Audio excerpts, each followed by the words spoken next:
हम जो सीखते हैं किसी से, जी, हम अक्सर आने वाले बच्चों को उससे ज़्यादा देते हैं, उससे बेहतर। देते हैं। फिर वो हमसे जो सीखे हैं, फिर वो आने वाले जनरेशन को उससे बेहतर देने की कोशिश करेंगे। जी, क्योंकि अगर एक जो हमें मिला सेम अगर हम वैसा ही देंगे तो फिर आने वाले जनरेशन में किसी तरह का नए तरह का रिजल्टेंट उन्हें देखने को नहीं मिलेगा। जैसे कि अगर हमारे आज लगभग कम से कम 8-10 ऐसे विद्यार्थी है जो अलग अलग क्षेत्रों में ट्यूशन के रूप में वर्क कर रहे हैं, जो अलग अलग क्षेत्रों में कोचिंग के वर्क के रूप में कर रहे हैं, जो कुछ बच्चे विष्णुपट्टी में चला रहे, कुछ जैसे चांसराय में चला रहे, कुछ बच्चे अपने जलालपुर में कोचिंग खोले हुए, जो यहीं से निकले हुए बच्चे कोचिंग खोले हुए। तो उस बच्चों को मैंने हमेशा यही कहा है कि अगर तुम कोचिंग फील्ड में अगर बच्चों के प्रति अगर अपना समय दे रहे हो तो उस समय ना हमारा भावपूर्ण होना चाहिए। जी, देखिए, हमारा टीचर है, हम पढ़ाते तो हमारा एक काम है, मध्य नज़र है जो हमने मेहनत किया तो हमें पैसा चाहिए। जी, लेकिन दूसरी मध्य नज़र ये है कि बच्चे, अब हमारे यहाँ से एक बच्ची टॉपर नहीं होनी चाहिए। जी, अगर पास आउट होने बच्चे का डिग्री चाहिए तो हर एक का डिग्री चाहिए। अब पढ़ने वाले बच्चों को तो सब पढ़ा लेते हैं, जी, अब उस बच्चे को तो भी न तो निकालना है ना, जो बच्चे साफ जीरो लेवल पर है, जीरो ग्राउंड पर है, वैसे बच्चे जो अभी तक सही से नहीं उठ पा रहे, उन बच्चों को पढ़ाते हैं, उन बच्चों को निकालते हैं, तब फिर आप बेहतर है। सर ये तो हमको पता ही है, क्या कि हमने खुद पढ़ा है और हमारे साथ बहुत सारे ऐसे बच्चे पढ़ने आते थे जिनका बेसिक नॉलेज उतना अच्छा नहीं था, लेकिन जब वह निकल के जाते थे तो काफ़ी अच्छे से बोल पाते थे, यहाँ तक कि वीकली और मंथली टेस्ट में भी उज्ज्वल स्थान लाते थे। सर एक चीज़ और कहना चाहेंगे, आजकल बच्चों को मोबाइल बहुत ज़्यादा डिस्टर्ब करता है, इस पर आप क्या कहिएगा कि उस बच्चे को मोबाइल डिस्टर्ब ना करे, किस ढंग से पढ़ाई करनी चाहिए? देखिए, अगर बच्चे को मोबाइल डिस्टर्ब करे, बच्चे के लाइफ में मोबाइल बाधा बन रहा है पढ़ाई में, तो ये बात तो सही है। अब इसमें बच्चों का ध्यान रखना चाहिए कि अगर हमारे पास जो मोबाइल है उस मोबाइल का हम यूज कितना कर पाते हैं। जैसे कि अगर मोबाइल देखना बुरी बात नहीं है, लेकिन आप उसमें वो चीज़ देखिए ना जो आपको फायदा करे।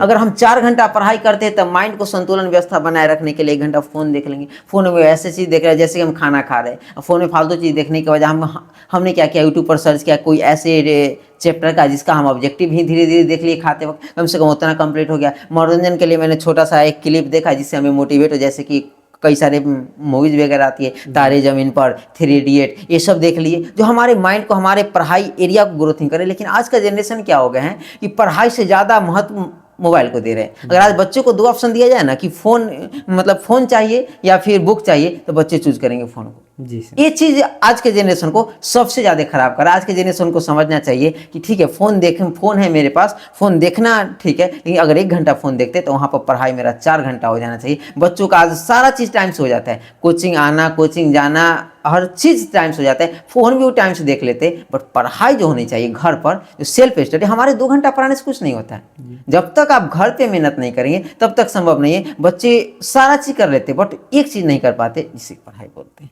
सर कभी कभी ऐसा होता है, हम भी पढ़े हुए हैं आपसे, तो आपके यहाँ जब पढ़ते थे तो आपके कुछ लाइनें और पढ़ाने के तरीका से हमको लगता था कि आज घर पर जाएंगे तो पक्का 4-5 चैप्टर पढ़ जाएंगे, लेकिन घर पर जाते जाते काफ़ी ज़्यादा हताश निराश हो जाते थे और एक चैप्टर भी नहीं पढ़ पाते थे। उन बच्चों को कैसे मोटिवेट कीजिएगा, क्या सलाह देना चाहिएगा?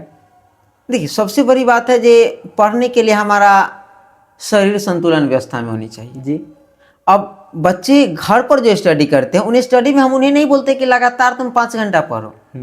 5 घंटा 7 घंटा पढ़ना जरूरी नहीं है। 1 घंटा में हम कितना एब्जर्व कर पाते हैं, कितना कंप्लीट कर पाते हैं, हमारे लिए वो जरूरी है। अब कोई बच्चे 5 घंटा तक बैठे सिर्फ उलट पलट रहे पेज को और अभी तक उनको एक लाइन नहीं याद हुई है। कुछ बच्चे ऐसे 2 घंटा में पूरा का पूरा चैप्टर का क्वेश्चन आंसर करके क्लियर करके बैठ गए, तो वो ज़्यादा जरूरी है। और दूसरी बात रह गई कि बच्चों को जो मोटिवेशनल की बात किया जाए तो एक टीचर का काम होता है मोटिवेट करना, लेकिन उस मोटिवेट पर अमल करना उन बच्चों का काम होता है। जी सर। अगर बच्चे जब तक अपने आप को मतलब मोटिवेशनल सुन करके उनके जुनून तो पैदा होती है, बट वो जुनून कुछ क्षण कुछ पल के लिए मर जाती है और कुछ क्षण कुछ पल के लिए जागृत हो पाती है, लेकिन फिर कुछ देर के बाद फिर वैसे ही हो जाती है, क्योंकि माहौल फिर वैसे ही माहौल में ढुल जाते हैं जहाँ पर उनको मतलब सिर्फ और सिर्फ जैसे पढ़ाई के अलावा सारा चीज़ करना है, पढ़ाई बस नहीं करनी है। सर अब थोड़ा सा हम स्टैंडर्ड लेवल पर क्वेश्चन जाएंगे।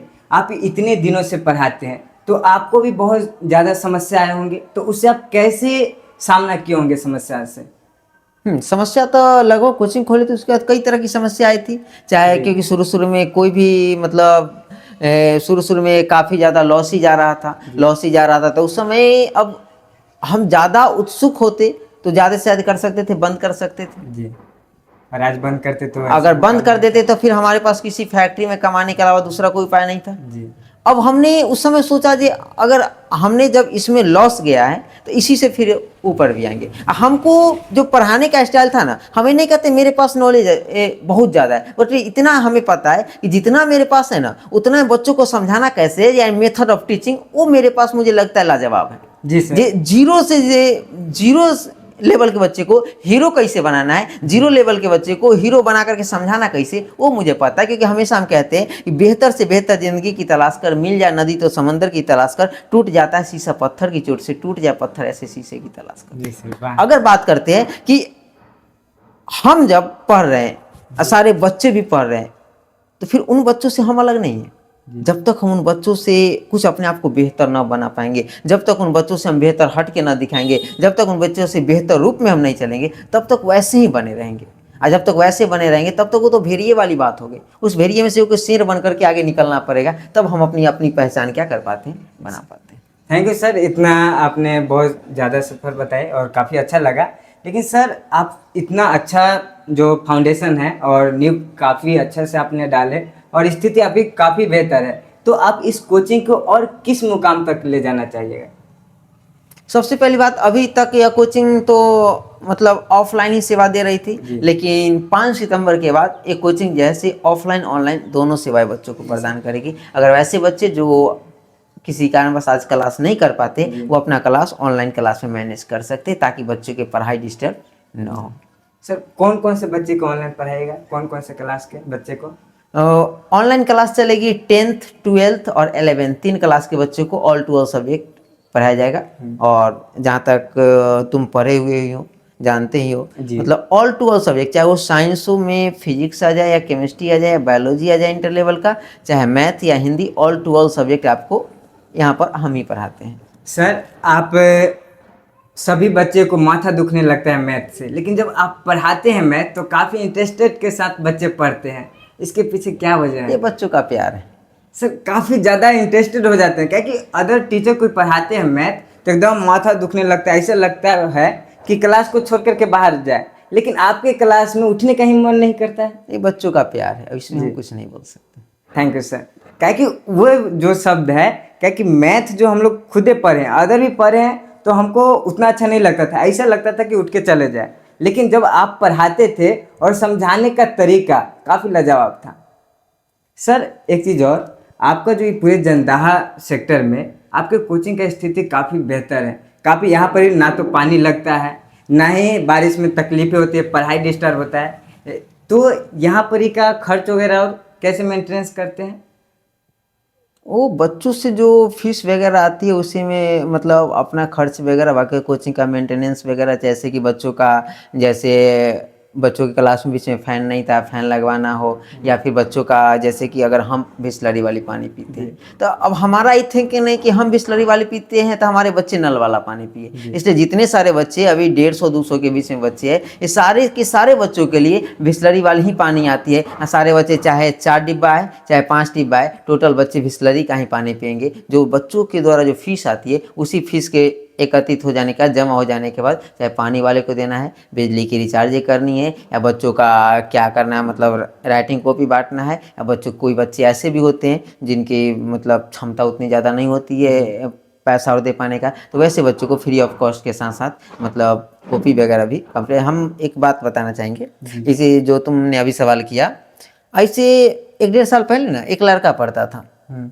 वो हर दिन आता था, मतलब एक ही ड्रेस में जी सब दिन। तो या तो हमारे मन में ख्याल आता है इसके साथ, या तो ये ड्रेस पसंद होगा जी, या फिर एक ही ड्रेस होगा।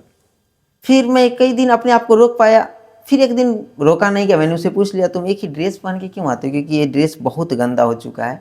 तो उसने बताया सर मेरे पास एक ही ड्रेस है। ये चीज़ सुन करके ना इतना तकलीफ हुआ। एक समय हमें भी था ऐसा, घर की स्थितियाँ उतनी अच्छी नहीं थी, तो फिर उसी समय मैंने मेगा वी मार्ट में कॉल किया और बोले जो फलानमा नाम का लड़का जाएगा, क्योंकि लड़के का नाम हम गुप्त ही रखना चाहते हैं। वो फलाना नाम का लड़का जाएगा, इसको ड्रेस दे दीजिएगा, वहाँ से उसको 2 सेट ड्रेस मिल गए। मुझे ऐसा लगता है ना कि आज भी ऐसी स्थितियाँ है जहाँ पर कोचिंग के लिए पैसा जुड़ता है तो ड्रेस के लिए नहीं, ड्रेस के लिए जुड़ता है तो चिकित्सा के लिए, चिकित्सा के लिए जुड़ता है तो ट्यूशन फीस के लिए नहीं। हर तरह की समस्या आज भी ऐसे बहुत सारे घर है जहाँ पर इस तरह की समस्या होती रहती है। तो हम ये कहना चाहते हैं कि वैसे बच्चे जिनको पढ़ने की लालसा है, उत्सुकता है, घर अगर फैमिली उतना सपोर्टिंग नहीं है, फैमिली उतना बेहतर नहीं है, तो आके हमसे संपर्क करें।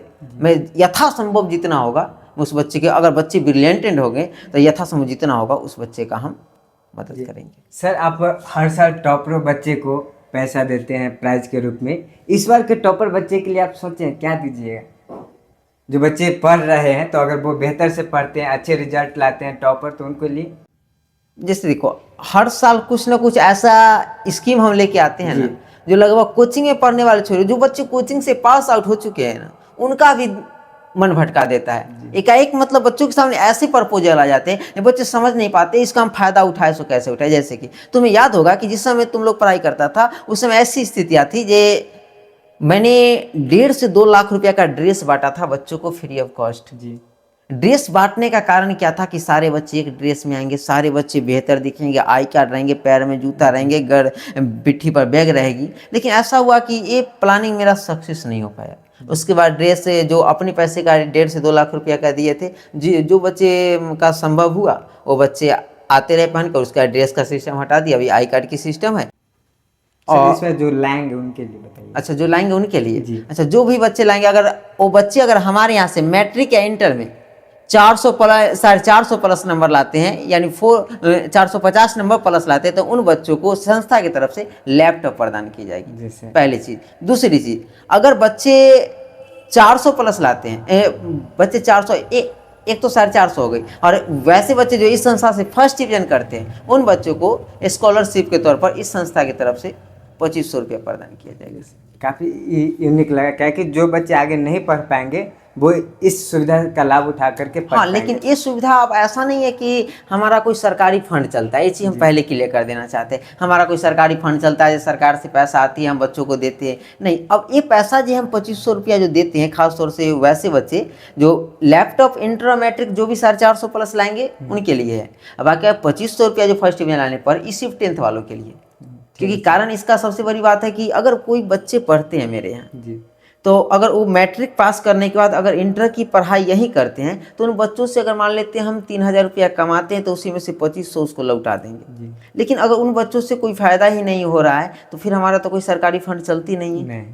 तो फिर वैसे में बच्चों को कुछ बच्चे ऐसे होते, कभी कल सर आपने वादा किया था, आज वादे से मुकर रहे, बीच में हमें धमकी भी मिली थी कि सर आपने पैसे के लिए हमें बोला था बट पैसा आपने नहीं दिया। अब वो बच्चे मैट्रिक पास करने के बाद इंटर की पढ़ाई अलग कर रहे थे, ये बात मैंने बता दिया था। इंटर की पढ़ाई अलग कर रहे थे, उसके बाद तो उन बच्चों से कुछ फ़ायदा हो नहीं रहा था। तो आपसे 2 रुपया कमाई होगा तब तो हम आपको 1 रुपया देंगे ना। यहाँ पर मैं क्लियर करना चाहूँगा कि जो बच्चे 10th में हैं और 400 प्लस रैंक लाते हैं तो उन्हें प्राइज के रूप में, स्कॉलरशिप के रूप में 2500 रुपया दिए जाएंगे। फर्स्ट डिवीजन में जो भी रहेंगे, हाँ, 300 प्लस जो भी रहेंगे। और उन्हीं बच्चे को जो इंटर में यहाँ पर ही पढ़ेंगे उनको 2500 रुपया दिया जाएगा ताकि वो अच्छे से पढ़ाई कर पाए और अपना उज्जवल भविष्य बना पाए।